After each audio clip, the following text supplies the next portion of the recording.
வணக்கம் நண்பா. நம்ம கஸ்டமர் பார்த்திங்க அப்படின்னா புதுசாக ஒரு கைத்து மில் ஆரம்பிக்கிற பேனல் வச்சு ஒயரிங் பண்ணணும்னு சொல்லி கேட்டிருந்தாங்க. கைத்து மில்னால் அந்த தேங்காய் மட்டையிலிருந்து வர நாரை கயிறாக திரிக்கிற மில்லு.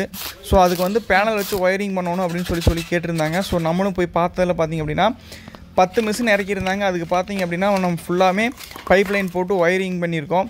கஸ்டமர் என்ன சொன்னாங்க அப்படின்னா, இந்த மாதிரி மிஷினுக்கு மேலேயே இருந்து பைப் லைன் கீழே இறக்குற மாதிரி, அதாவது இங்கேருந்து பேனல்லேருந்து மேலே ஏற்றி கொண்டு போய் அந்த 10 பைப் லைனையும் அந்த ரூஃபிலிருந்து கீழே இறக்குற மாதிரி சொல்லியிருந்தாங்க. அந்த மாதிரி இறக்கியிருந்தால் என்ன இருக்குது அப்படின்னா, ஃப்யூச்சரில் பார்த்தீங்கன்னா அந்த பைப்பு பூராமே எல்லாம் தொங்கல் விழுந்து கீழே பூரா தொங்கிட்டு இருக்கும் வெயிட்டுக்கு. நம்ம அதனால் என்ன சொல்லியிருந்தோம் அப்படின்னா, இந்த மாதிரி ஒன்றுக்கு ஒன்று ட்ரென்ச் எடுத்து பார்த்திங்கன்னா அதில் பைப் லைன் போட்டு பேனல்லேருந்து நேராக மிஷினுக்கு கொண்டு போய்க்கலாங்க அப்படின்னு நம்ம சொல்லியிருந்தோம். சரிப்பா அதே மாதிரி பண்ணிக்கலாம் அப்படின்ட்டு அவங்களும் சொல்லிட்டாங்க.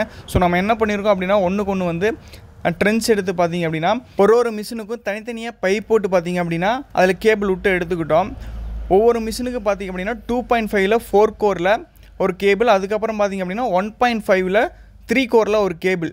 அதாவது 2.5 ஏன் போட்டிருக்கு அப்படின்னா, மிஷினில் பார்த்திங்க அப்படின்னா மொத்தமாகவே 3 மோட்டரில் பார்த்திங்க அப்படின்னா ஒரு மோட்டர் மட்டும் 1.5 HP, மித்த 2 மோட்டருமே 1.5 HP தான். மொத்தமாகவே டோட்டலாகவே 2.5 HP அப்படிங்கிறனால 2.5 போகுது. அப்படிங்கிறனால நல்ல கேபிளில் 2.5 போகுதுங்கிறனால நம்ம 2.5 போட்டிருக்கோம். இன்னொன்று பார்த்திங்க அப்படின்னா கண்ட்ரோல் கேபிள். அது பார்த்திங்க அப்படின்னா உள்ளே அந்த பேனல் போர்டு, அந்த மிஷின் உள்ள பேனல் போர்டு உள்ள பார்த்திங்கன்னா மதர் போர்டில் இருக்குது. அதுக்கு எந்த ஒரு வோல்டேஜ் ஃப்ளக்சுவேஷன் வரக்கூடாது அப்படிங்கிறக்கோசரம் ஒரு ஸ்டெபிலைசர் வச்சு 4 மிஷினுக்கு ஒரு ஸ்டெபிலைசர் வச்சு பார்த்திங்க அப்படின்னா கண்ட்ரோல் கேபிள் பேனல்லேருந்தே பார்த்திங்க அப்படின்னா அந்த 1 ஸ்கொயர் நேராக கண்ட்ரோல் கேபிள் அந்த போர்டுக்கே போகிற மாதிரி கொடுத்துருக்கோம். அந்த 1.5 ஸ்கொயர் கேபிள் பார்த்திங்க அப்படின்னா மிஷினில் உள்ள அந்த பேனல் போர்டில் எலக்ட்ரானிக்ஸ் ஐட்டம் போர்டில் இருக்குது. அதுக்கு மட்டும் செப்பரேட்டாக தனியாக கொடுக்குறக்கோசரம் தான் ஸ்டெபிலைசர் மூலயமா அந்த 1.5 ஸ்கொயர் கேபிள் போட்டிருக்கோம். நீங்கள் ஏதாச்சும் இந்த மாதிரி 10 மிஷின் 15 மிஷின் ஏதாச்சும் வைக்கிற மாதிரி ஐடியா இருந்துச்சு அப்படின்னா, நீங்கள் யோசிக்காமல் ட்ரென்ச் எடுத்து அதில் கேபிள் போட்டு கொண்டு போகிறது ரொம்பவே நல்லது. மேலே ரூஃப்லாம் போட்டு கொண்டு போகிறது அங்கே அந்த மாதிரி வேறு எந்த வேலையும் பண்ண வேண்டாம்.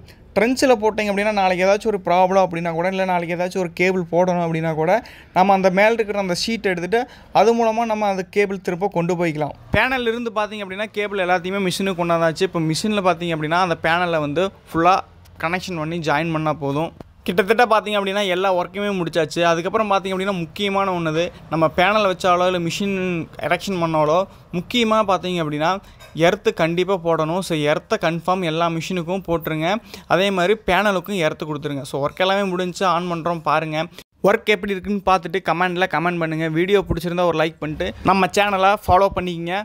முடிஞ்சால் 4 பேருக்கு ஷேர் பண்ணிவிடுங்க.